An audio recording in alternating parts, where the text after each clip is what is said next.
by. Yeah. It's just like, all right, man. It's happening. Time to catch up. How's Gap? Steino. Yeah. Sab, do you want to bring us in since we at the UCLA connection? Sure. Are we And going? it's we're going. live? So we're live. We're there. live. We're good there. We're live with the beast, the baller in Westwood, Lexy Denaburg. Welcome to the SANDCAST squad. How we doing? Good. I'm good. Thanks for having me. Of course. Thanks for coming on.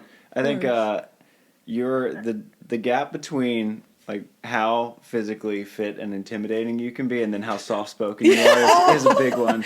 I feel like I get that a lot. Like watch you bounce a ball, and then you're like, I'm good. No, it's a bounce a ball, scream in my face, and then like, hey, miss you. I feel like who I am like on the court and like off the court is just like two different people. like I was talking to Kelly on our team, and because she only knows me like when she was at LSU, it's just like that's just how she knew me. She was like, "You're like a 5-year-old." I was like, "Yeah."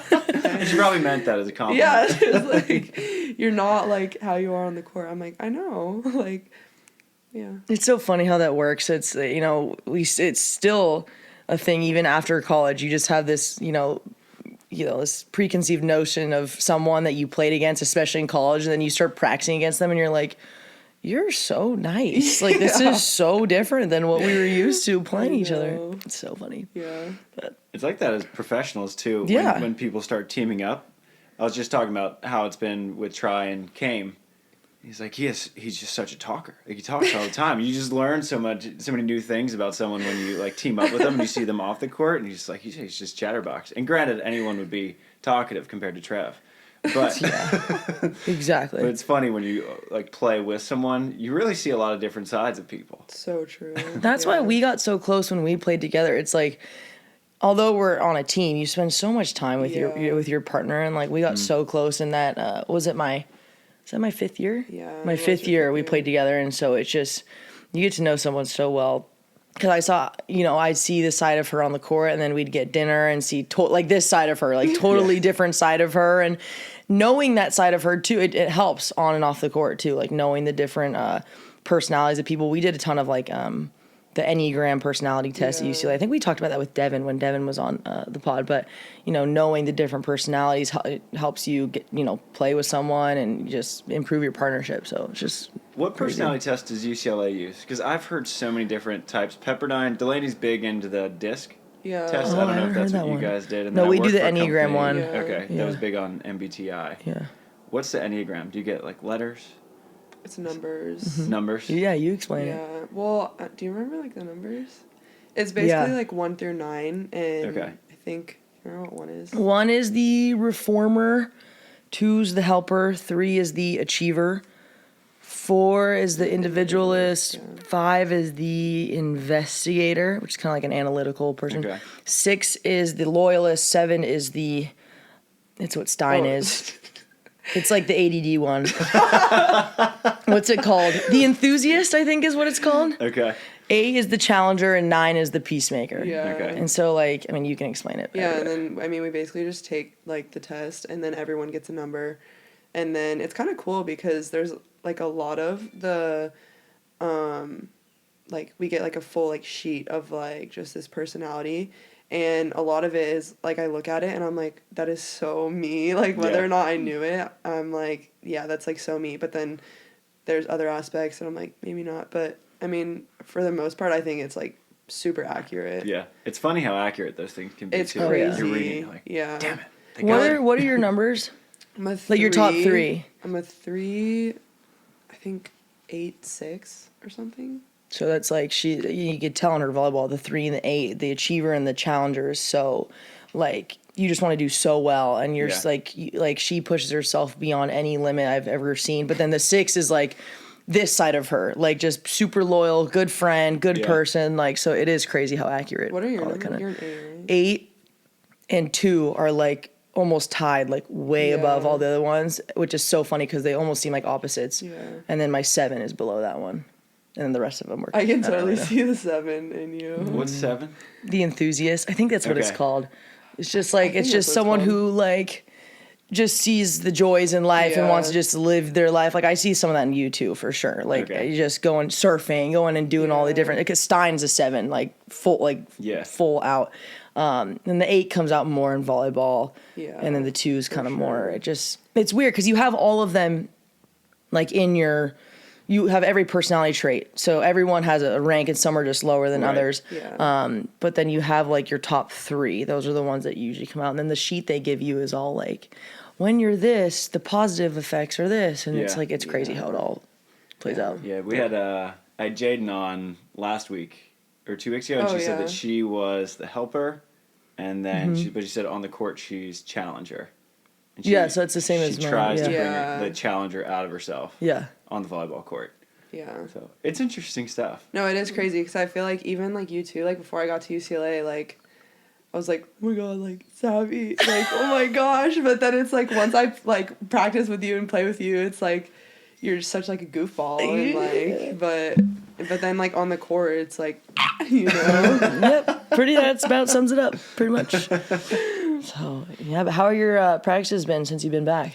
They've been good. I mean, I feel like starting in January, it can kind of get like a little stressful just because like you know how it is like playing for positions. Like we got a big team this year, but I mean, other than like I mean, it's just been the first week, so we like play a lot. Like there's a lot of stuff like involving like points and stuff. Really? Right away? Yeah. So it's I like can't even it's like remember. right off the bat. Yeah. It's so different from fall because like fall is just so like skill based and stuff, and then like once we hit January, it's like I think Stein said today there's like 17 weeks till Gulf Shores, which is like crazy. Till It just Gulf goes by- Shores. yeah, it goes by so fast. He's already trying to figure out the lineup. Yeah, like and we already had our everything. first game day today. Today? Friday game day? Yeah. You gotta tell Trav about Friday game day. Oh my gosh, Yeah, it's please do. gnarly. So we get paired with the partner for the week, and this week we did a lot of stuff with points with our partner. Okay. So he like keeps track of that, like looks at that at the end of the week, and then basically on game days we used to like bring in refs, like wear our jerseys. It used I to be love like it. way more intense. But like Yeah. today it was just like practice gear Okay. stuff. Yeah. But we basically just like play each other, and basically how you do in those game days kind of ranks you for seeds. It's interesting. Yeah. Is it hard for you though as a senior who's been on court 1 for a couple years? Is it hard for you to like really get up to compete for a spot when you're guaranteed to start somewhere? Or are you just so competitive and driven that, and from what Jaden was saying is that you're one of the best sort of non-vocal leaders, that you lead via action and what you do, that I'd imagine that you still have no trouble getting up for that. Yeah, I mean, I feel like it's not even about like 1, 2, 3, 4, 5. I think keeping in mind just the end goal of like we just want to win this year so bad, Yeah. and however we're gonna do that is like great at the end of the day. Like it can be stressful like thinking about it, but at the same time like it's volleyball. Like volleyball should be fun, so I feel like that's something that I just try to remind myself. Like I was telling Maggie today, like let's just have fun. Like it's volleyball. Like we play the sport because it's fun. Like we don't play to get stressed out and frustrated every day. Like that doesn't help us. Yeah, I mean, I feel like it's not like hard to get motivated because I'm just thinking about like winning. Yeah. You know, so I feel like that aspect of it has been just a good challenge because like every day people are pushing each other to make each other better. Like everyone wants to win, so that at the end of the day just makes everyone better. But where does Stein have you right now? Because you're such a blessing of a challenge for a coach, and that you can do all of the skills so well. And he's like, you're a court 1 blocker, but you're also a court 1 defender. You can do everything extremely well. Well, lately I've been blocking, which I've been defending like the past couple years. Well, not. I mean, I guess like a year and a half, 2 years.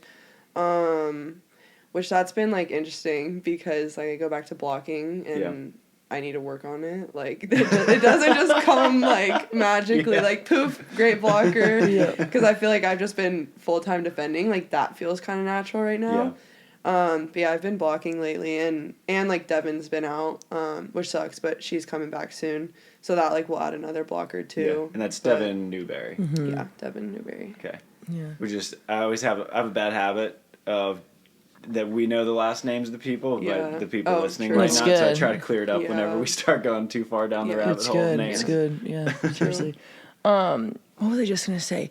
I feel like you've come a long way, and not just you, but when she says that, like, during Friday game day, it's like you're thinking about the end goal. I just remember when I was there, and like Stein tried to do it one time where when I was Lexi's partner, he tried to say, like, whoever wins this Friday game day, like, on this one game day, this is the lineup. We were like for the start of season, and I lost my mind. And I was like, oh my gosh. And I feel like, oh no. You know what it was? I was playing with Abby against you and Lindsay. So it was finally my senior year, like pre-COVID. And I was like, the McNamara's and Zana and Sponsel and all these people. Wasn't Lily with Leah, right? Yep. So like all these people that were above me, I was like, I finally have my chance being the ones. And then he says on this one practice, this one day determines, and I just went like crazy. I was like, that's not okay. Because, you know, I never think that one day should determine what, because like, what if you have a bad day? Like whatever. Yeah. But it just takes, like, she's come such a long way to see it. It's so easy, like when you're in it, to get wrapped up in like, I want to be in the ones, I want to be in the twos, I want to be the highest spot I can be. But like, you know, looking back now for me, when we won, I don't even remember what line I was in. It doesn't even matter. It feels the same whether you're in the ones or the fives or you're just watching. Like, it doesn't even matter. You still have a ring. So I just think that shows such maturity in you to be able to look at it through that lens. Like, we all just want to win. And sure, like, you want to be in the highest spot you can be. But like, I commend you for that, because, you know, if you can use that and teach people to be more like that, it'll just be better for the team overall, because that's not an easy thing. Like, playing each other, like, it gets gnarly. Like, it gets really gnarly. Everyone's trying to win and compete, and even just we've never had so many blockers at UCLA until this year. You want to go over some of the blockers that are? So now if I'm a blocker, like, I would block, and then like we have Abby, we have Devin when she comes back. There's Marley, there's Tessa, we have new freshmen like Kenzie. I think Macy's being used as a blocker. Maggie could also be Natalie a blocker. Miskowski. Natalie. Yep. Jeez. We just got Haley Hallgren from Michigan. She used to play at USC, but she could be either. Reagan from Oregon. She's like a blocker now. So. Jeez. Yeah, there's like I feel a like lot you just of... went the complete opposite direction. A typical UCLA team under Stein is like small ball control. Let's run a fast, dynamic offense, and now you guys are huge. Yeah, and then we also have Jayla, like another freshman. She's a lefty. But I feel like just because we have such a big team, like, we have a ton of defenders too. Like, it's super competitive for defenders right now, and like, we have a lot of really good defenders that like may not play this year, but that's just kind of like how it goes. But yeah. It's got to be exciting, because I feel like going into last year, you looked at USC's lineup and said, okay, that team is one of the best teams in college history, if not the best. They were clearly the team to beat. Mm-hmm. And now I feel like you guys are very similar in that you look at your lineup, you say, okay, well, UCLA is probably unquestionably the team to beat. It's got to be pretty exciting to go into the season like that. Yeah, no, I am excited, but I think there's definitely some other good teams too this year, so it's not like it's going to be a cakewalk or like any easy thing like at all. And I think we're doing pretty good at like having that mentality still, because I feel like in the past we're kind of like having the underdog mentality, or like we have a good chance to win, but then we barely lost, stuff like that. So yeah, it definitely is exciting though. Yeah. And does Stein do team captains? Not really. We kind of... I think we do a really good job of, like, everyone contributing. And, like, we've always said, even, like, when Sav was there, like, everyone's got their role on the team. Like, even if you're not playing, like, you're still just as important. Like, when I see you screaming for me on the sidelines, that helps me more than you could ever know. Yeah. So I feel like everyone does a really good job of, like, contributing and knowing that they're important on the team. How have you seen yourself grow as a player and a person? Because you're a true senior this year, right? Yeah. With 1 year of kind of COVID eligibility. Senior. I know, it's crazy. Oh my God. Crazy. I like to say I'm still a junior though because You have of one. You have COVID. one more year, right? Yeah. You have one more year. Yeah. Okay. Like 1 year that went to the time warp. Yeah, no, I feel like I teleported through college. Literally. Yeah. Oh my It's gosh. crazy. But yeah, I feel like when I was a freshman, like, and like, Sav would hear me say stuff like this all the time, but I really only cared about like winning, and I still do to an extent, but I think I've changed in the way that like I don't have to be like perfect all the time because Yeah. I think that's where I've like struggled the most is like if I don't win, then my day was like ruined, and at a point I mean, it's definitely taken me, like, growing up to realize that I'm not gonna win, like, every single game I play in, and winning doesn't really mean the whole world of, like, in the grand scheme of life. So I feel like that's honestly one of the biggest things is just, like, transforming from that, my freshman year, to my senior year. I also feel like taking care of my body is, like, a huge one. Yeah. I think when I was a freshman, I just wanted to, like, destroy my body in the weight room. Like, I always wanted to lift. Like, when I would have a bad practice, I would, like, take it out in the weight room and, We like, were rack partners, and she would Yeah. just keep No, adding it was plates, so and I was like, oh my god. But yeah, like, that's where I got, like, my comfort from. And I feel like going through college, like, finding my relationship, especially in Christ, has, like, helped me a lot with that specifically. Just because I've learned that, like, I don't have to be, like, perfect in all of these things to still have a good day or, like, Yeah. stuff like that. As far as vices in college go, I feel like going to the weight room is a good one.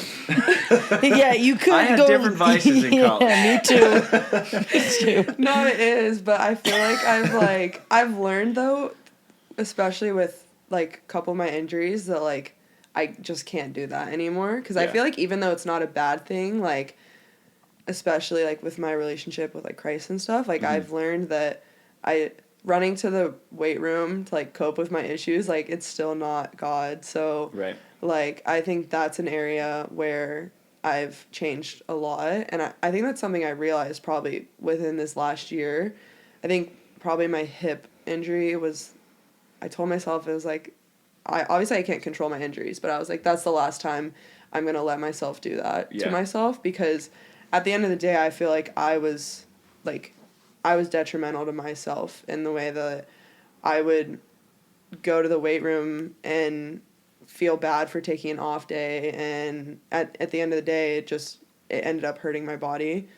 So I feel like it's almost like it's a good thing, but I feel like it can be a bad thing when Yeah. I do it, like, way too much. So that's probably something. I'll Yeah. say too, though, like, that's such an important thing to learn at this point, because I assume, like, when you want to come play professional after you graduate, that's something that, like, you don't always have someone who's telling you, like, you should or you shouldn't Yeah. be doing this. Like, we have Miles at the USA Strength Gym, and he's pretty good about, like, you know, if you're feeling this way, take Yeah. time off. But he's also not going to be like, hey, where were you today? Like, you're an adult. You have to figure Yeah. out, like, you choose your schedule and you either come or you don't. And so, but I do think that's a good thing. You like learning your body and knowing how far to push at what times. That's a huge skill to learn before you come out here, because then you'll know, like, okay, I felt this way before. I can push to this Yeah. extent, and then I know, like, that's my limit before I get injured, or I know I'm pushing too hard at this time of the year, whether you're in season or not. So that is something that's good. Although you've had your challenges with it, I do think that is something that is going to benefit you Yeah. down the road. So I think for it's sure. been, like, a hard line of, like, a lot of times I have been trying to, like, push the line and, like, figure out what's enough and what's not. And then I think it's, like, I'm fine. And then I end up getting hurt. And I'm like, okay, well, clearly I pushed it way too much somewhere. And then I had to, like, dial it back a little. Because I feel like by the time, like, with my injuries, by the time it's, like, diagnosed, I'm out for, like, months. Yeah. Like, this summer I couldn't play at all because I, like, hurt myself. And with my foot, I was out at the end of summer and all of preseason, which sucked Yeah. because I couldn't be with the team. So I feel like that's definitely been, like, a hard line of, like, what's doing too much, but what's doing enough to where, like, I still feel like I'm getting better and stuff. Yeah. And also, like, in college, it's not really, like, you can just take it off, you know? It's, like, you have this schedule and you go to weights, you go to practice every day, and normally you have Sundays off, but, I mean, especially, like, when we're in 20 hours, I feel like 8 hours is better, but it's not, like, really that you can just be like, yeah, I'm take it off today. Hey, Stein, I don't want to come today. I need a break. Yeah, no, that's not gonna happen. It's such a hard balance to find, though. And like Savvy said, that's so good that you're starting to learn that now. Because, I mean, I'm 32 and I still have no idea what that balance is. Because you look on social media and you see a video of David Goggins and he's like, I wake up 4 in the morning, I run 100 miles to work, now I get after it. And then I run 100 miles home and I'm like, man, all right, I went to the beach and I'm tired. Yeah. Should I lift today? I don't know. And then it's hilarious because I was going over the weight training program with my trainer. And I said, because he had me lifting 5 days a week through the season last year. Wow. And That's crazy. I was like, I felt great, but I was tired all the time. Yeah. All the time. I had to nap from 2:30 to 4 every day. Yeah. And so I told him, like, that might have been too much. He was like, well, then you should have taken days off. I was like, but you didn't tell me to.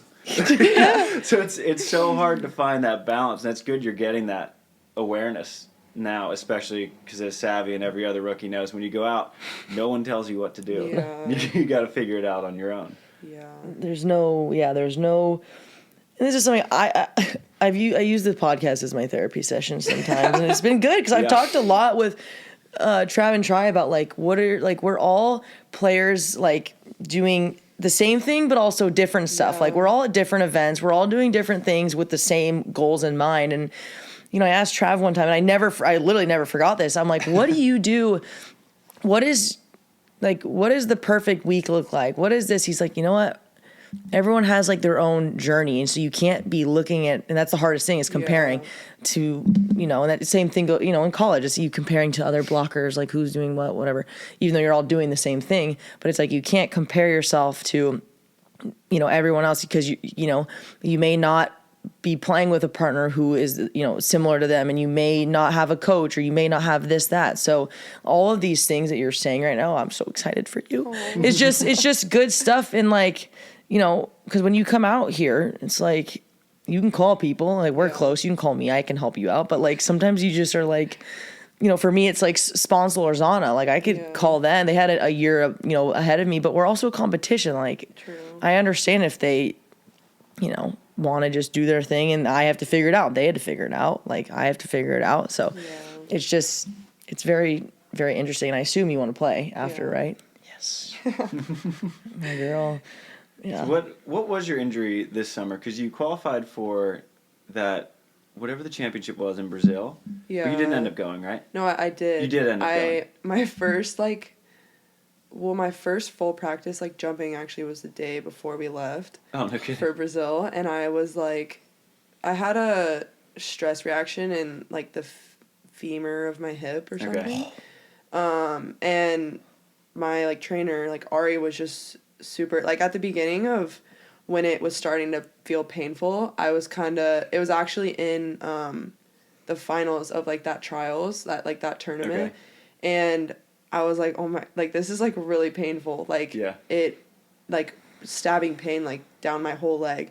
And like thankfully I could take time off like after that. Cause I feel like after season, I told myself to take time off, and then I didn't really do that. And I kept playing. And then as soon as you know it, like there was that trials, and then like AVP stuff is starting. So like I want to try and play in that. And it's just hard to like find that like rest, because I don't want to stop playing and like lose skill, because I feel like, I don't know, but so I ended up not being able to play. I had to get like an MRI, and my trainer was like super worried about it, because if there's like a fracture in your hip, then it's like super bad, like you have to get like a pin in, and she was like, you won't be able to walk, like you are you can't walk for like 4 months or something, 3 or 4 months.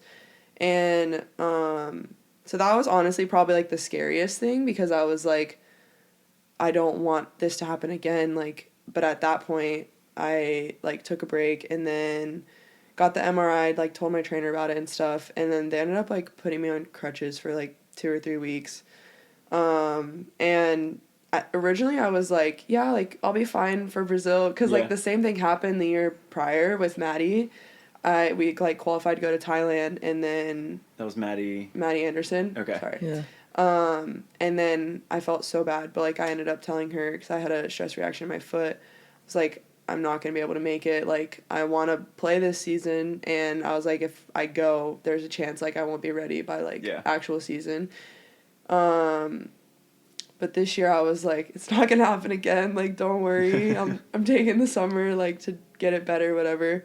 But that was hard because, like, in my hip, it's like, I couldn't, like, walk on it. So, and, like, I love working out. So, like, that was tough. Like, I was at home, like, but honestly, like, just curling milk. I, like, learned to do, like, a lot that didn't relate to working out or volleyball, which I think is good for me. Like, I think I needed to learn that lesson because even though I thought I learned it in the past, I thought I did, but I don't think I, like, truly did. Because there would be times when it's like, if I can't work out for, like, a period of time, like, I just get so, like, upset. Like, if I can't play, it's like I get so upset. And I think that I had to learn that I needed to be able to not, like, do that, like, not play volleyball and just be happy with myself. So I feel like that honestly was, like, just really good over the summer, and I got to spend time with my family, which I don't get to do a lot anymore. But yeah, so I was out here, and there was, like, a whole thing, like, our trainer was basically like, you're not going to be able to go, like, we'll have you playing by October. I was like, October? Like, the tournament's at the beginning of September, like, we're supposed to leave soon. And, but yeah, I ended up making it. I don't really know how, like, because, I don't know, I guess I was just going off of how my body felt because they were kind of telling me a timeline that I just wanted to go a little faster. Yeah. Shocker. But I ended up being able to go, and I was training with Jose and Fiapo, and that was great because they started it back, like, so slow, like, how you were saying earlier, just the passing and the setting, but I needed it, and then I would do, like, standing shots and stuff, and by the time I could jump, I felt like my skills were pretty much, like, back and stuff. But yeah, then we ended up going, and it was a really fun trip. Did you get the flu? I feel like everyone else. I was just going to ask. Me and Maddie were, like, one of the only ones that didn't get it, which is crazy. But yeah, I felt everyone was, like, down. I think Heath. That's what I heard. Heath Hughes.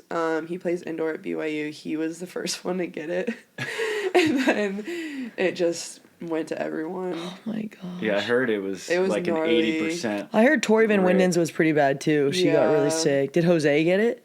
I don't think so. Jose's immune to Brazilian things. Exactly. Yeah. Did Haley and Julia get it or no? Yeah.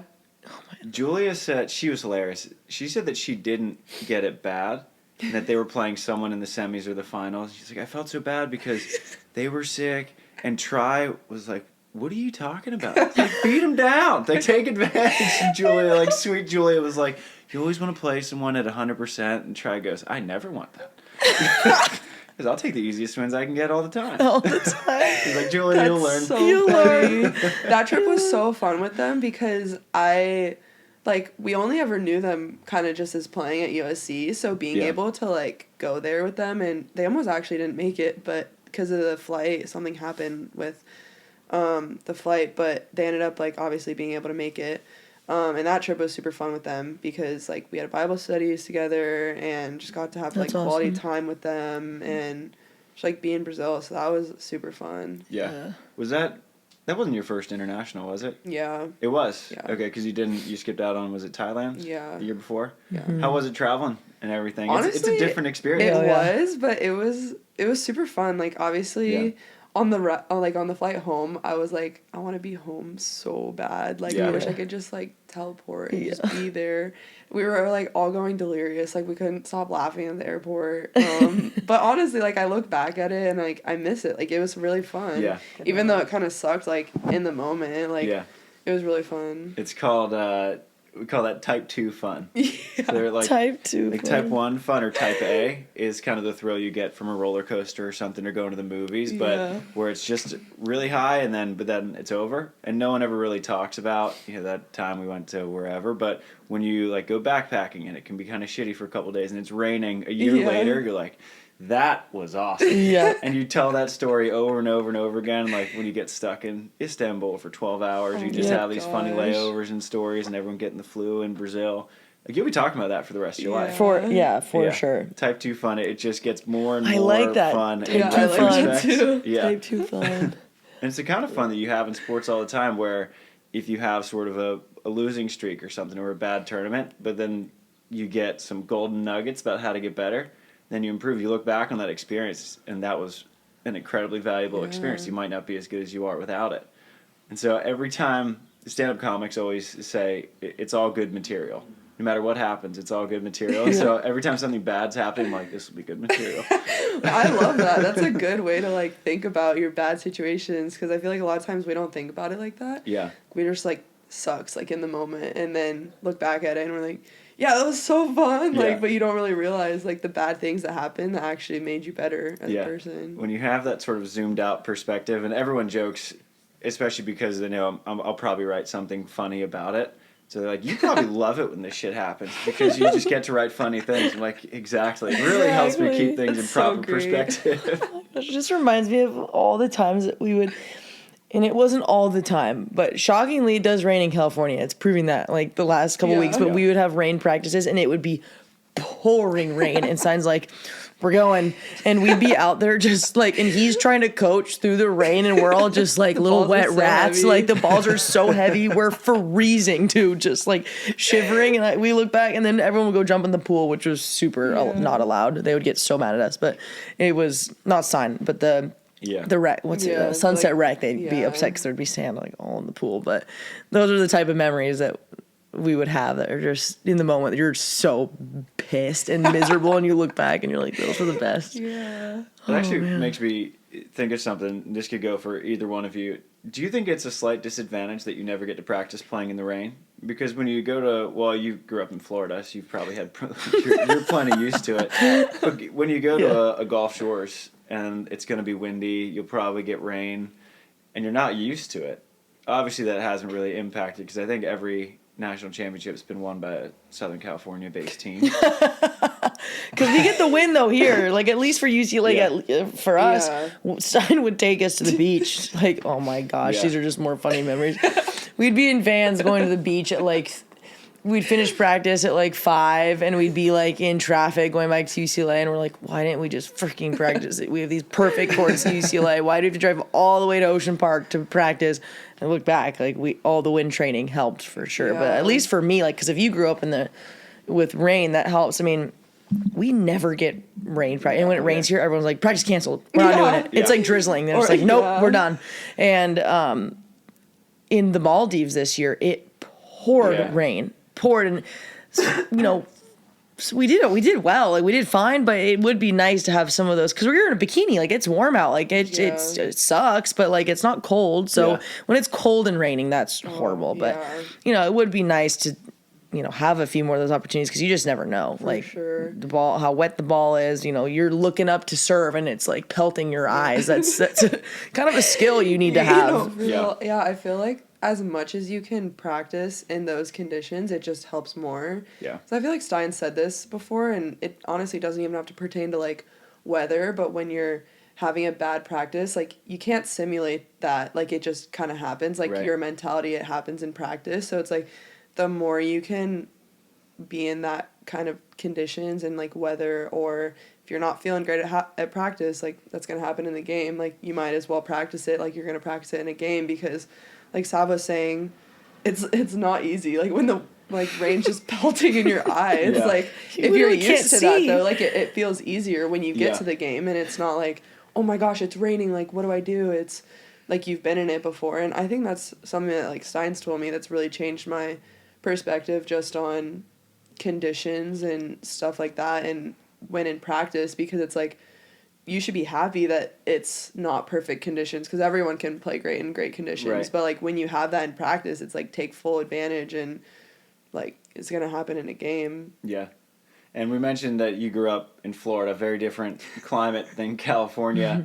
And I think one thing, I was looking at your UCLA bio before, I think one super telling aspect about your generation that's coming up is that on, say, like, Savvy's generation or a little bit older, every single person, when they were asked, who's your role model or whatever, it was either Misty or Carrie or both, and you had Sponsel. And so I think that speaks to that this next generation's coming up. It's like the Sarah Sponsels, the Sarah Hughes, like that's sort of now the new benchmark of what people aspire to. What was it like growing up in Florida? Like, what was the beach culture like? Because you were, Merritt Island? Yeah. Okay. Yeah, I mean, it was way different, I feel like, than here. Like, obviously, Florida is a lot smaller. So I feel like the club I played at, it's like, we had girls driving from as much of, like, an hour away to, like, play at our club. But I felt like growing up in that club, like, we were so close, and, like, we still are to this day, and, like, some of my best friends have come from playing with them when I was younger, so I feel like that's been really cool.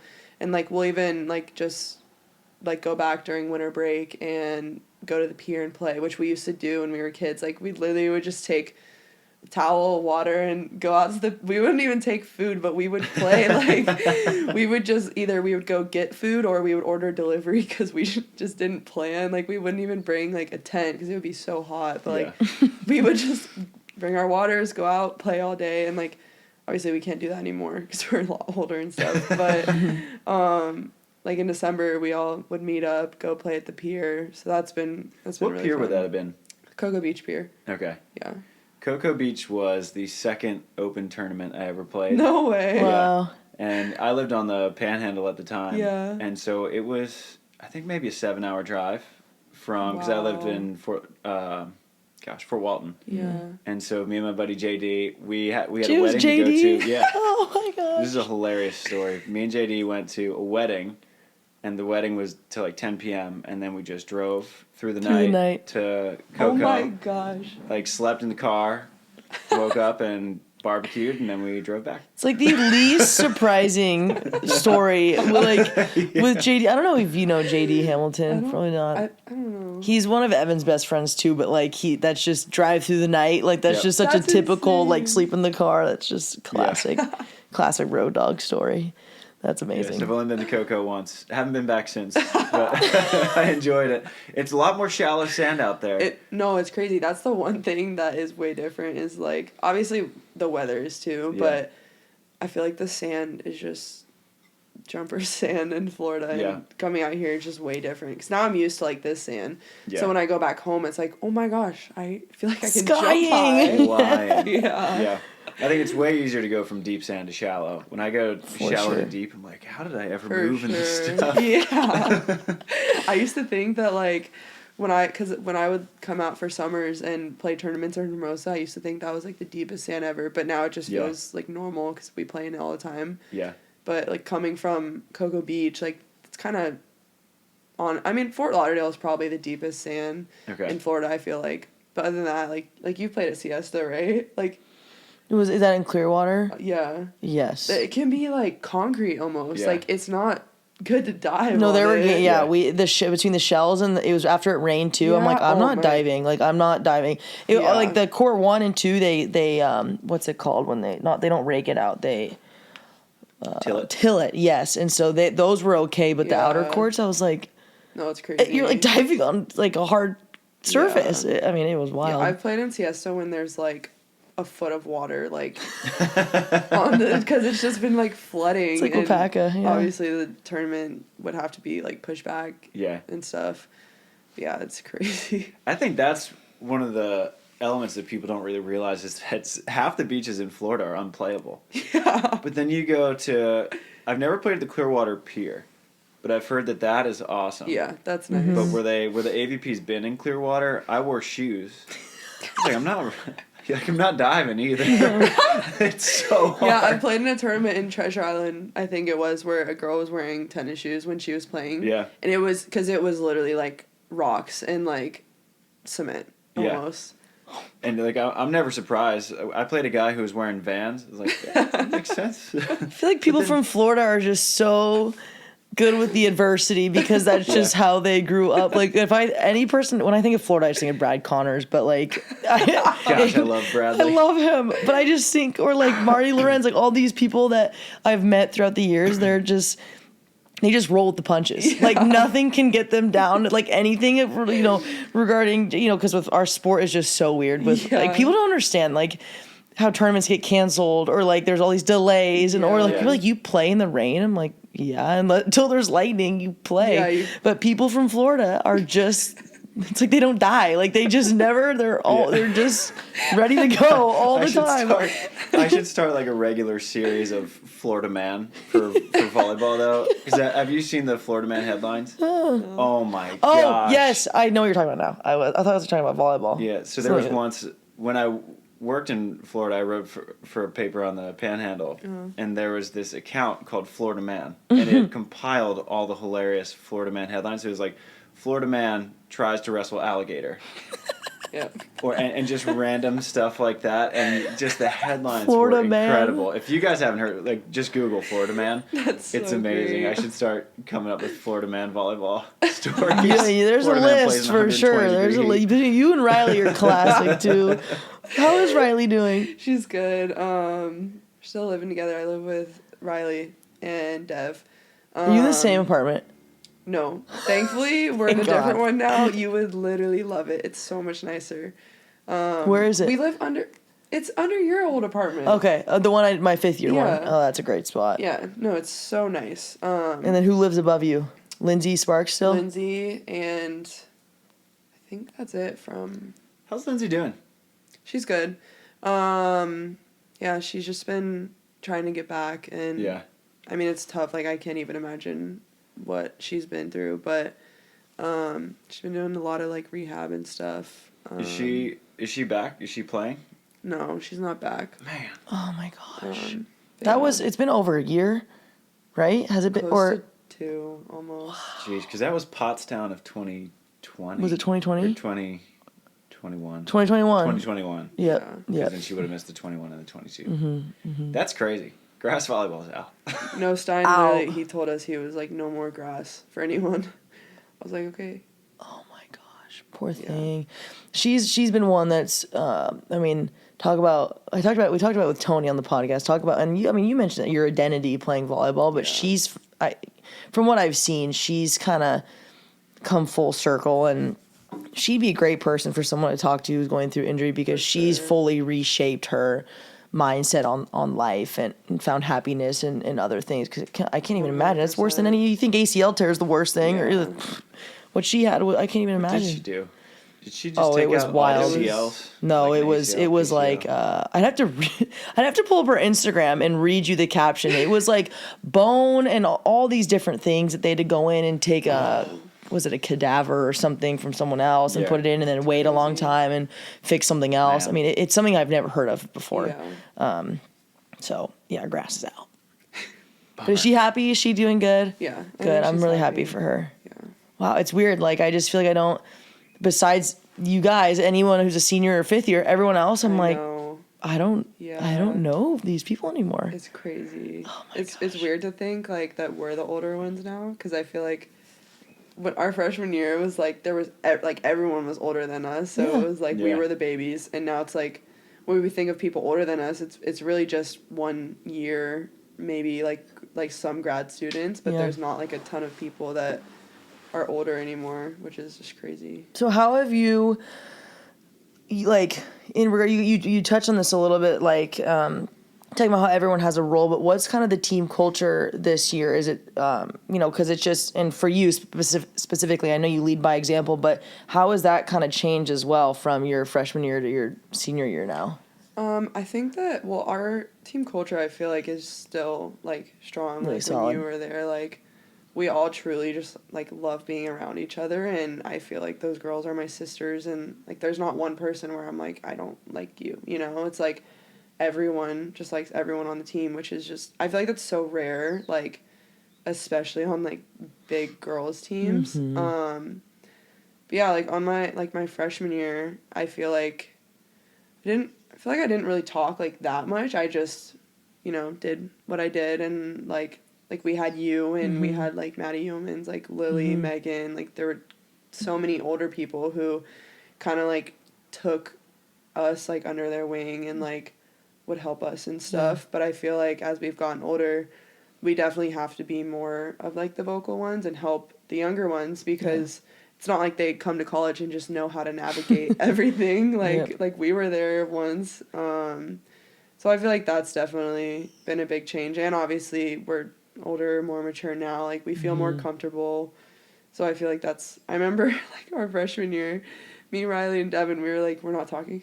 Like when we're like, because we had to go to Europe with the team, like before we even knew all of you guys. Gosh. And we were like, okay, we're just going to stay like us three. Like, but then obviously we got to know everyone and like we loved everyone. Yeah. Yeah, it definitely was like intimidating, like freshman year, just not really knowing a lot of people and having a lot of older people who were really good at volleyball. But what an incredible freshman class, though, with you, Riley Powers, Devin. Lindsay Sparks? No, the same their class? class older. was just those three. yeah, it's just us three. Lindsay is the same year as Jaden Whitmarsh, Okay. I think, And and Abby. That was their sophomore class, and then the junior class was Megan Murray's year, Cami Sanchez. And then my year it was me and Lily Justine and Maddie Yeomans, and then we had a couple others that didn't go all the way through. But yeah, I mean, like you said, I feel like UCLA for the last couple years has always just been this young UCLA team, and now you're all kind of old for college standards. No, it's crazy. Like I feel like we have a lot of we got 6 freshmen this year, so. Yeah.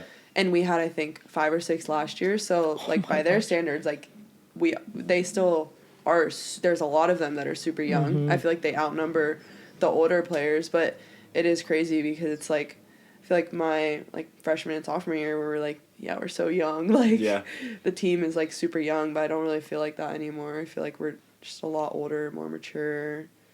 I don't know. It's been crazy. Well, how did the older, very talented generation that was there when you were a freshman sort of impact basically how you're acting as a leader now that you're a senior? My gosh, I feel like they set the example for like literally everything.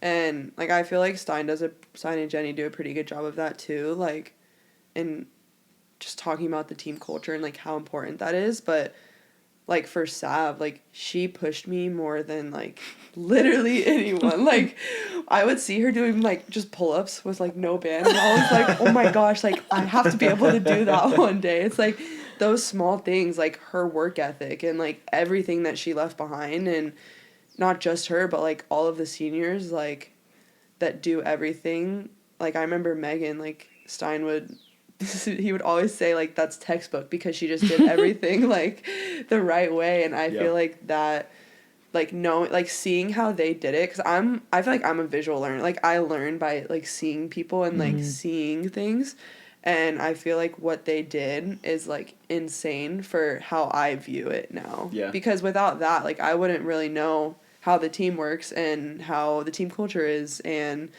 like Savvy's pep talks before games, like, oh my gosh, I miss them so much. Like, it was just insane. Stuff like that. A lot of swearing. It's like stuff like that, though, that like I still remember like it was yesterday. But it's like the freshmen that are there now, they like, sucks, but they won't know what that was like because they weren't there for it. And it's not like anyone can ever explain it. It's just something that like you see and you get and you remember and stuff like that. Yeah. But now they get you guys as leaders. You gotta give those pep talks. Come on. Who's the pep talker? Because I'd imagine that you would be more of the let's set the example by cranking out 30 pull-ups. Yeah. And that, a Jaden could be, your big pep talker. Yeah, I mean, we do this thing before games where we all, like, look at each other. Now it's probably going to be a massive huddle, but we're all, like, in a huddle, and we all just say these things that we're just so excited for each other to do. And, like, Devin, I can't wait for you to smash a ball in the game, or just stuff like that. And, like, we say things to, like, everyone. But I feel like there's a couple, like, vocal leaders on the team. Yeah. Who would the vocal ones be? I feel like Devin's definitely one. Like, Abby's one. Jaden's one. I feel like there's a lot of different, like, leaders who lead different, like, differently when they're speaking, It's, like, there's people who give, like, good pep talks, but then there's also people who are there to, like, encourage you and, like, be there for you if you need something. So I feel like there's different ways that people are, like, leading throughout being, like, vocal. There's so many different aspects of a team in college. It's just all coming back to me, like, and I feel like I had to do a lot of this when I was a fifth year, just because I didn't have a class really. Because when I was a fifth year, I was like the only fifth year, I think. Like, and I think I'm trying to remember. I could be wrong. Maybe everyone else went on to, like, Megan Moreno transferred, Cammie transferred, Leah stayed for a fifth year, Leah Moncal stayed for a fifth year, and there's so many different things that you have to, it's not only like hyping up your team and your partner, but it's like, who's going to go to the coach when like there's a problem, or like for me, it wasn't even a problem. It's like Stein would call me and be like, what's the deal? And it's like, then it's like, okay, do I tell Stein what's going on, or do I like, you know what I mean? And like, I never told Stein anything unless it was like really important to address culture wise. And then it's who's in charge of little things, like what are we wearing on to the airport? What are we, doing? Like, who's talking to the coaches who's telling the coaches that we're too tired? There's so many different people. And I think it's nice that, with them, they have so many different, like, who's leading by example, and they can have someone to cover every task. So there's not someone who's just doing I think all that's of the work. good too, that you don't have one person that's just doing everything, because also, like, I remember Sav used to say, like, I don't want to go to Stein and be like, what the heck is going on? But like, that was honestly like her role, and like we would go to Sav and be like she was kind of like the person that we looked at that was like, she like leads us, and but we had also like different people who, like she was saying, would like do different things and like lead different ways. But I feel like the way that we have so many different leaders and can have so many different people just makes us closer, honestly. Yeah. It's you guys, I feel like, have all the right pieces coming together at all the right times at UCLA. I'm ready. Oh, I'm ready. Yeah, I'm so super excited. I mean, we're just going to keep working hard, and like, obviously we want to win super bad, but it's not going to be easy. So the only two people that are there still that have a ring are Lindsay, Jaden, Whitmarsh, and Ivy and Winkle. You got to get it done. It's time. I know. Now's the year. So who are some other teams that are, I mean, obviously there's the typical teams, but who are some of the ones that you think are going to be super solid this year that people might be sleeping on? I think TCU will be solid. Yeah. I don't think they've been here training at the pier, right? Yeah, I ran into Hector yesterday morning. Yeah. Oh, wow. They've been here because I keep seeing purple. I'm like, that has to be. It's not GCU. I think, Yeah, I think GCU will be good. I think Florida State will be good. I feel like Florida State's always good. Yeah. Yeah, I mean, it's hard to tell. LMU is always a sleeper team too. Good. I think Long Beach could be good this year.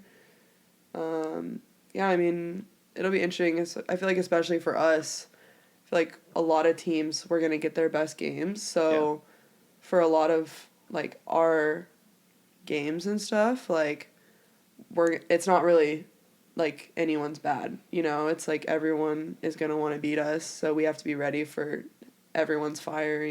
Yeah. So are you more of you'd rather be the underdog, or you'd rather have that sense that everyone's going to be trying to hunt down UCLA? Honestly, I don't really care, like, either one. I feel like when you're when you're an underdog, I feel like there's so much that you look at that you're like, I want to beat that. Like, you have a lot of motivation. But I feel like on the alternative, like, when you're at the top, everyone, like, Stein used to say this all the time, but, like, you're going to be better because you're getting everyone's best game. Like, it's not like you're an underdog and someone's like, oh, this is an easy game. Like, we're going to win. It's like, no, everyone wants to beat you. Everyone's going to do everything they can to beat you. And at the end of the day, like, you're going to be getting their best game, which is going to make you better. Like, you have to prepare yourself. And I feel like this starts in practice, which we've been, like, working on and stuff. But you have to prepare yourself and be mentally ready every single time, because the one time that you're not mentally ready could be the time that you lose a game or something. Yeah. So, honestly, I feel like I don't really mind being either one. I feel like there's a lot of pros to both. Like, for sure. I loved what Kirby Smart, the head coach of the Georgia football team, said, because someone asked him, he's like, Georgia, 2-time defending national champs. You guys went 15-0. Everyone's going to be hunting for you. And he goes, yeah, we're going to be the hunters. Like, we're coming for all 15 people on our schedule next year. Wow. And it was just such a sort of a flip on that typical narrative. We're like, yeah, we're going to get everyone's best shot. We have the bullet on our back. He's like, no, we're putting the bullet on everyone else on our schedule too. Yeah. Like, oh, I like that, Kirby. That is awesome. I feel like UCLA goes back and forth. Like if they're the underdog, and usually it's between like us and SC. But in the last couple of years, since I've been like my last year and after, the teams have gotten so good. It's not just those typical couple teams that are really good. The level is just so high across all different programs. So, and it'll shift throughout the season too. Like you just never know what's gonna happen, and I think that's the funnest part about it. But I remember those speeches. Yeah, I feel like that's one of the best mentalities to have though when you're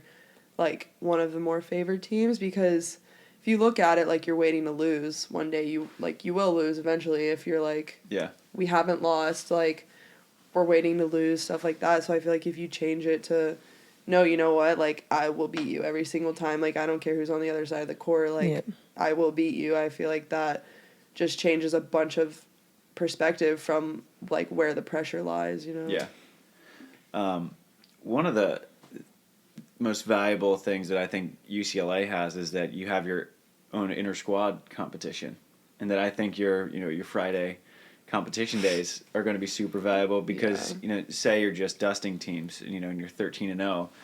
Well, you guys are still as likely to lose on Fridays against each other as you are, and you're going to get that taste of losing that everyone hates, but it's just so direly needed for athletes. Yeah. And I think that's so valuable. I think that's great too, because a lot of times, like, some of the best teams we're going to play is, like, ourselves in practice. So when we have that on Fridays, first of all, I feel like it brings some aspect of pressure into it. Like, you're going to feel a little pressure. Like, you're going to feel a lot more pressure in Gulf Shores, but we can simulate it as much as we can in practice. I feel like that's something that we try to take advantage of, is because I feel like we have such good teams. And at some point, like, and I feel like this happens in every college, but, like, when you know the other side and when you play them, like, I think, like, me and Abby would play, like, Devin and I think it was Jaden last year, like, every day. Like, once season started, we would just do, all right, practice is over, game to whatever it was. And, like, each other so well, but it's, like, you have to figure out how to beat them when you know all their tendencies and they know all your tendencies. So I feel like that's a huge positive of, like, our game days. Yeah. It's, the inter-squad competitions are always such a delicate balance, especially, with women sometimes. It's there were lots of tears. Oh, my gosh. I want you to kind of touch on how, like, I'm sure some of the people listening don't know the details about, like, obviously 5 people are playing at one time. Talk about your mindset, like, when you're watching other girls play, whether it's in Gulf Shores when you're all playing at one time or playing at home when there's 3 people playing at one time. Talk about your mindset specifically on, like, okay, how, like, especially if you're playing the second round, okay, and you see your team doing either really bad or really good. Yeah. What is your mindset while you're warming up? Because you literally have to, like, keep an eye on your score. You're like, okay, should I pause my warm up? Should I keep going? So I want to hear kind of about your mindset on that whole thing. I feel like that's tough because I think definitely when I was younger, I was more, especially if we were playing second, I was more focused on what was happening in other games. But I feel like as I've gotten older, and I think this is something that Stein's done, like, a great job of, is just, like, now when, even in, like, Gulf Shores, like, last year, it's, like, gnarly. Like, the nerves you feel, like, before the game, especially, like, when you're watching your teammates, or, like, if you go down 0-2, it's not easy, but I feel like now I'm more of, like, I like to get in my zone. Like, I like to do certain things, like, before we play that I feel like gets me ready to play. And normally I'm like, I'm checking the score to see, like, when we need to warm up, like, when we need to stop warming up, if they're going to do a third set, stuff like that. And it's hard. Like, I feel like we had to talk to some of the freshmen last year because it's not like they know. It's not like you just know not to focus on it, because it's so easy to just look at the big screen and be like, shoot, we're, like, down on 2 courts. Like, that sucks. But I feel like now my mindset is, like, all right, this is my game. Like, that's all I can control. I'm going to focus on my game. I'm going to do as much as I can to prepare myself for my game. Because looking at the other team, it's like they're dealing with the same circumstances. So it's like everyone is dealing with the same stuff. It's like, how are you going to deal with your own game? But I feel like it's definitely not easy. I feel like before Gulf Shores is like obviously less stressful, and I think we've said before in huddles, like if we go down 0-2, it's like we still got 3 games left. Yeah, Like it's the same as when you go up 2-0 and you still have 1 left. Like the other team can easily, like if you're not prepared, like, and if you get too complacent, the other team can come out like fire guns a-blazing, and you can lose 3-2 just like that, even though you're just up 2-0. So I feel like when you're in, honestly, like in Gulf Shores is probably the most, like, because I remember, I think it was when we were playing Florida State, like we were second round, and obviously, like, I don't know what it is, 2 and 4 play 1st or something, or maybe it was 4 and 5, and they both went 3, so it's like we're warming up, we're trying to, like, it's the semis of the national championship, like we want to warm up, we're so fired up, some people are nervous, like obviously everyone's feeling the nerves,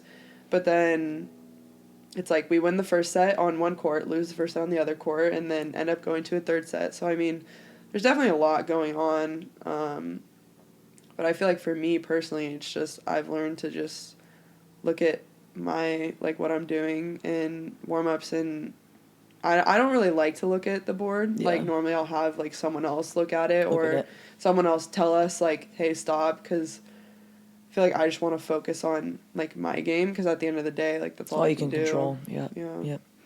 It's just it's such a fascinating concept that you forget about when you're done with college, that it's not just you and your partner. It's this whole team aspect, and you can only control what you can control. So that, I just remember that was something Stein made so important, was not looking at the board and just focusing on your game and all this stuff. But it is so easy to look around at the other scores, and it's even just at UCLA, like if a team's down, or then you're like cheering while you're warming up, trying to get them fired up. But it's just interesting. Everyone's mindset is a little different on that, so it's cool. How do you respond to pressure? Because you've had a very good track record in big matches. I mean, in high school you won 2 straight soccer state championships, which is no joke to do, especially because Florida's a big state. And then, I mean, at UCLA, you've obviously had a very good track record. But say you're going second and UCLA starts out 0-2, and you know that you have to win your match or UCLA loses. I'm curious what your response to that is. Honestly, I don't really care when, like, we play, but I kind of prefer to go second, because, like, I think of it like, if I want anyone on the court, like, I want to be on the court to, like, do it for my, like, I have put in, like, so much work, and I feel like I don't want to leave it to chance. Like, I want to win so bad, and I feel like at the end of the day, pressure is just a feeling. Like, I feel like Stein's even said this before, like, you can't simulate that feeling a lot, like, that you get before games and stuff. So when you do, like, have it, he's, like, told us to, like, go to gratitude, or, like, I get to do this right now. Like, I get to go back and serve this ball right now. Like, there can be, a lot worse things than going back to serve a ball for match point, just in the grand scheme of life. But it's, like, I feel like those moments are, like, why we play. It's, like, those moments are so fun, and it's, like, it's crazy, because I feel like when I'm watching, like, my brothers, or anyone that, like, I really care about, I'm like, oh my gosh, like, it's so crazy, like, and so I can't even imagine, like, my mom or something, like, watching me. But I feel like when I'm in the game, it's like, I, like, love that. I love that I get to be able to do that and, like, have that chance, because win or lose, like, obviously if you win, it feels really, really good, and if you lose, it feels really, really bad. But I feel like winning, like, Sav knows, like, that type of pressure, I feel like makes,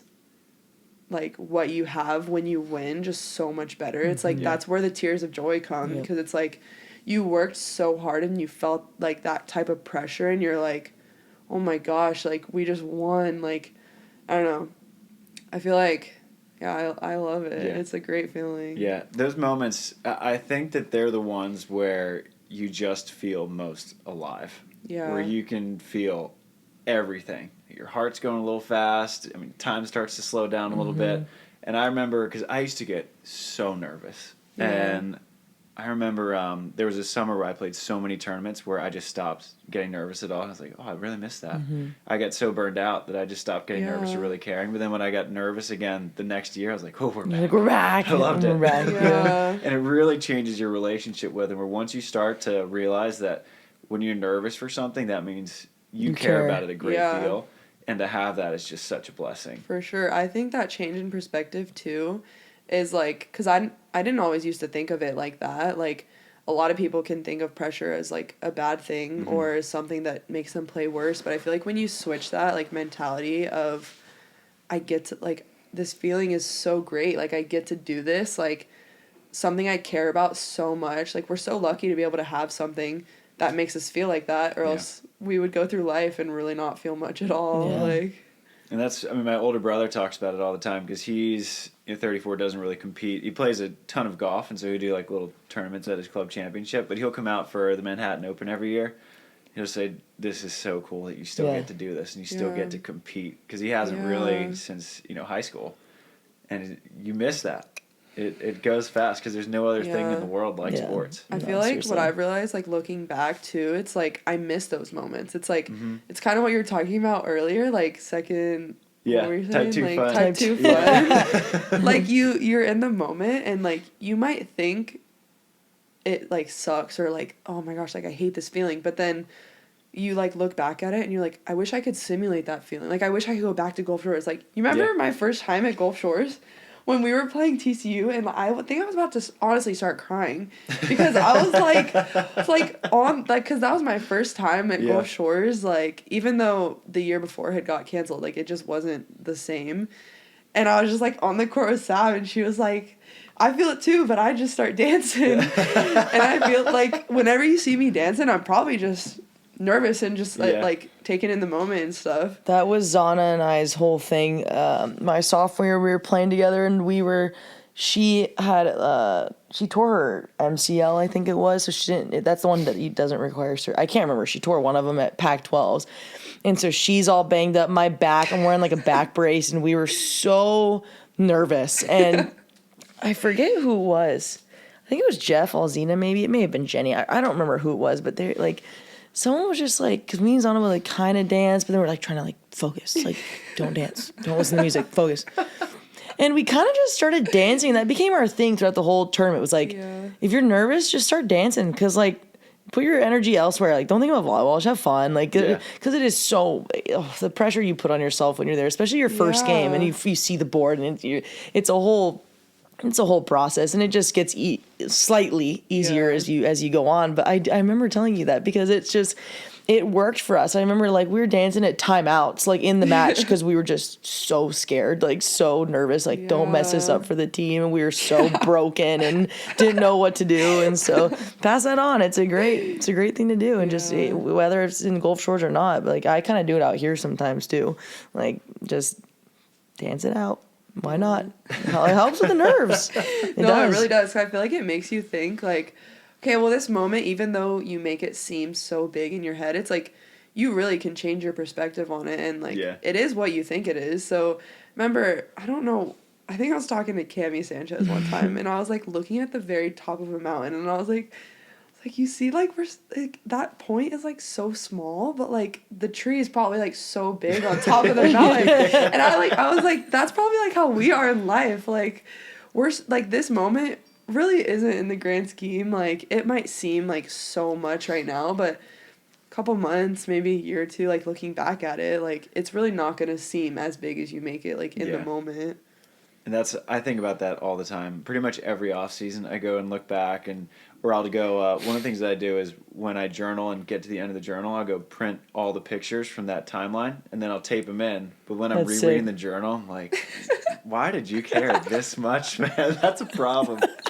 That's so funny. That's a problem. Oh my god. But that's also relatable. I mean, you mentioning the mountains. Every time me and Delaney go to Yosemite.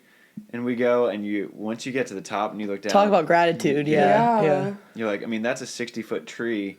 I mean, that looks like a toy from the top. And they, like, all those trees make the cars look like Hot Wheels. It's crazy. And you're like, we're pretty small.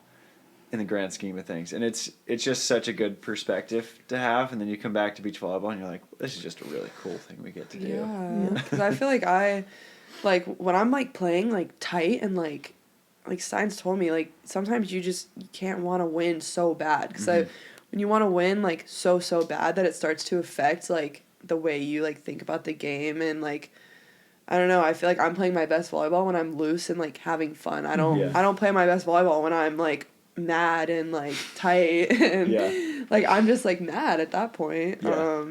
But yeah, I feel like it's just such a good, like, just perspective switch in the grand scheme of life. Because even, like, sports aside, I feel like there's so many things that happen in life that, like, you can transfer that to, not even talking about, like, volleyball and stuff. Yeah, for 100%. Especially when you mentioned, the value that the Bible and Christ has had. You read the Bible and you're like, all right, well, we live pretty good lives out here. Pretty fortunate. Yeah. Oh, wow. Well, when is your first match? Do you guys know? February 23rd. Okay. I think. So yeah, I think our first trip is Hawaii. Oh, always. so fun. Yeah, I'm super excited. Love having a Hawaiian as a coach. Yeah. We went for Thanksgiving this year too, which was so fun. Oh, how was I asked Jaden this as well. You didn't play in the fall tournament in Huntsville, did you? No, I did with Maggie. You did. Okay. How was that? I didn't hear really much about it. I was in Cape Town Honestly, when it happened. I thought it was a really, like, cool tournament the way that, like, I think for the first time there was, like, a guys duel. I don't know if it was, I think it was AVCA maybe. Yeah. Kind of how, like, girls beach started. But yeah, basically, like, it was a really fun trip. It was me, Maggie, Abby, and Jess. We just went with Stein, and it was really, it was weird because we didn't have the whole team there, so that was, like, different. But I think it was cool just for, like, pairs. Like, we got to go play a bunch of other teams that were there. The venue was, like, super big. It was super cool. But yeah, I thought that was really fun. Yeah.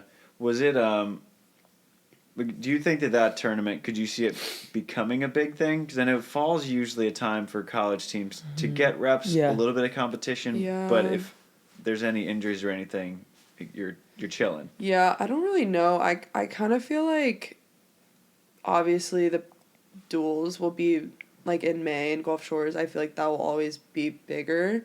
I feel like that could become something bigger just because this year already it was, like, it was so nice, and this was the first year that they had it. Yeah. So I feel like it could turn into something that could be really cool for just pairs, because obviously, like Sav was talking about earlier, it's not just you on the court. Like, you have, like, the rest of your team. It's not like if you lose, your whole team loses. Like, you can lose and your team can pick you up and stuff. But yeah, I don't know. I feel like it could potentially get bigger. Yeah. I'm interested because did teams send their best players? Was it pretty?